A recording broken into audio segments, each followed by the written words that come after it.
Now we are going to continue with the topic of psychological hygiene, care for the social workers and the situation in the Czech Republic. I would like to welcome Mrs. Yvonna Lucká. She's a psychotherapist.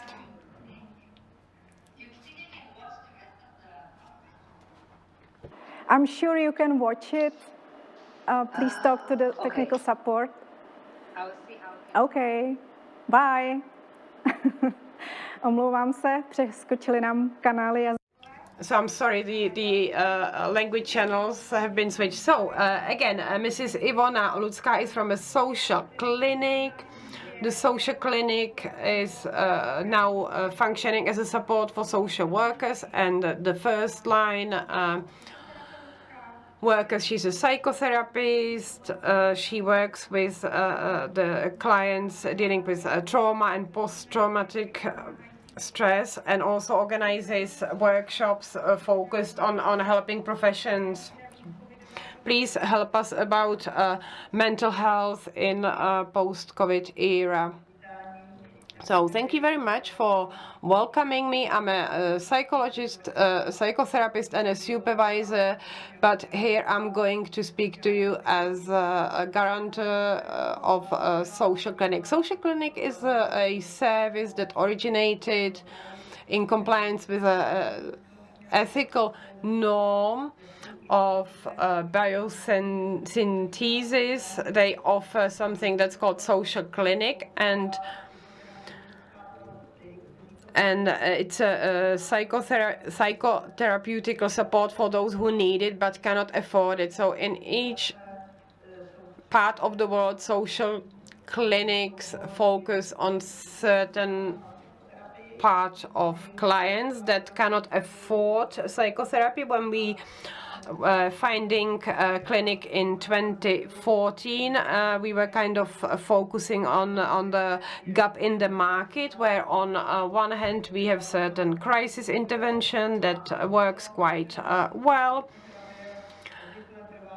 but to be able to get psychotherapy, it takes many months, and we were trying to offer help to those who need it and are not able to pay for their therapy and start with therapy early. Each year we serve about 100 clients. We have 90 therapists that work for free. They are all people that have been trained. And in our team, we also have older people. What I would like to talk about is how we responded to the situation in the spring. Outside this normal service that we have, we opened a new possibility for online consultation in 5 subsequent online contacts for those in need.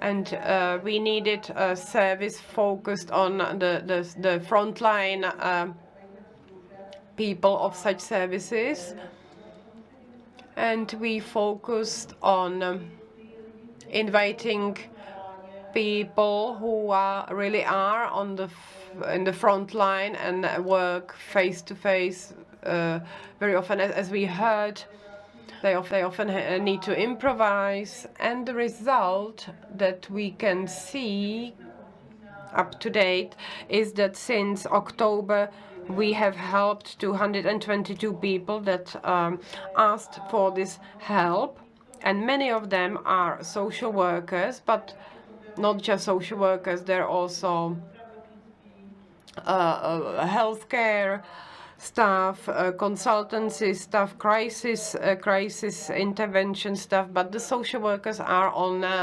the increase amongst these clients. The average age of our applicants is 35 years, and the majority of people who ask work for the service are people who are from Prague or South Moravian region. I think it's also because the South Moravian region, there was a big pandemic of COVID, big outbreak, and we tried to evaluate what's happening in the project, what topics keep popping up. We're still in the middle, so we're only partially evaluating. One could say that the most frequent topic that's on the surface, that seems to surface during the first initial interviews, is anxiety, sadness, and negative emotions, but more like on the sadness part of the spectrum, exhaustion, tiredness, fatigue. And our colleagues, frontline colleagues, often mention their dilemmas of how much energy they need to put into their work, having to improvise, and how much to keep for themselves and their family. That's an interesting dilemma that appeared. How on one hand to completely fulfill the obligation towards the clients, but on the other hand, how to still be a mother or care for an elderly in the family. Another theme that kept occurring were concerns of all kinds, how not to put my family environment in danger. As has been mentioned, that in Israel the vaccination protects the frontline workers much more. Unfortunately, with regards to social workers, it has not been happening here, and here are the concerns whether such ideas that social workers or other workers were calling and asking, should I stay at home with my children? Should I look after my mom, or should I go and see the client with a risk that, for example, my flatmates might be in danger? Then there is another layer of emotions that we could see that would be during a second or third meeting. Next to the sadness, there is anger.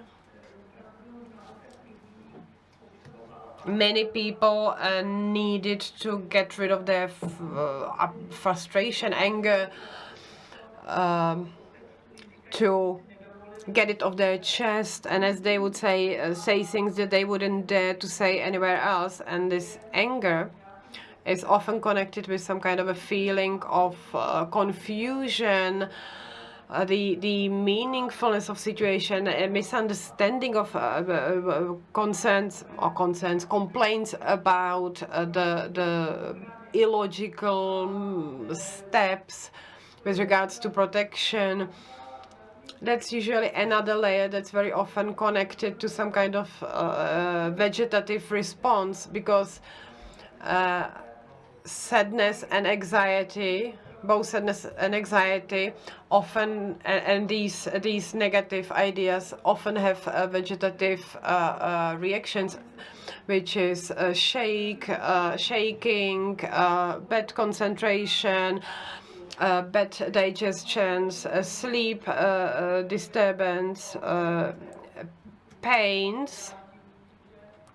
in the skin. That's been referred by many people, not only with the connection to face masks, but you can see a whole range of acute stress responses. My colleagues often complained about experience of like freezing, of being helpless, not being able to speak up or finish a task. So it seems that we, even on this online helpline for the frontline workers, we often serve as the priests, as a shoulder to cry on.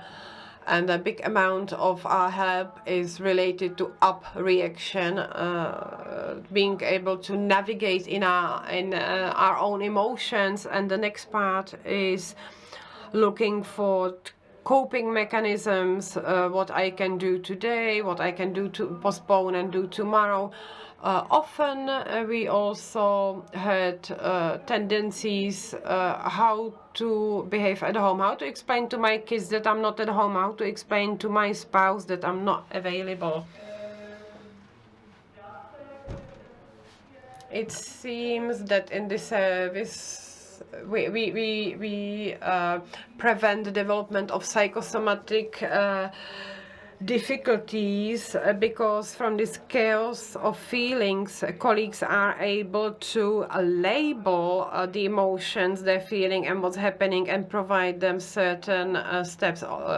Because we provide only very limited number of these online meetings, the effective factor also is that together with them we're looking for another available help, and some of these people interested in this or using our help ask for the standard care that the social clinic provides in the form of the 10 subsequent meetings. So that's just very briefly what we could say about it. Maybe I would like to mention another aspect. What our colleagues mentioned to us, which is some kind of a like surprise or misunderstanding of how different attitudes in the workplace, how that people can have different approaches to the restrictions, how to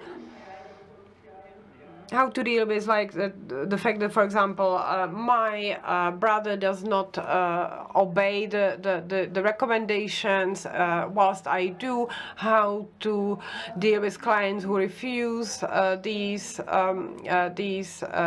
recommendations. I think we're about in the middle of our service, and I hope that once we finish this phase, we'll be able to get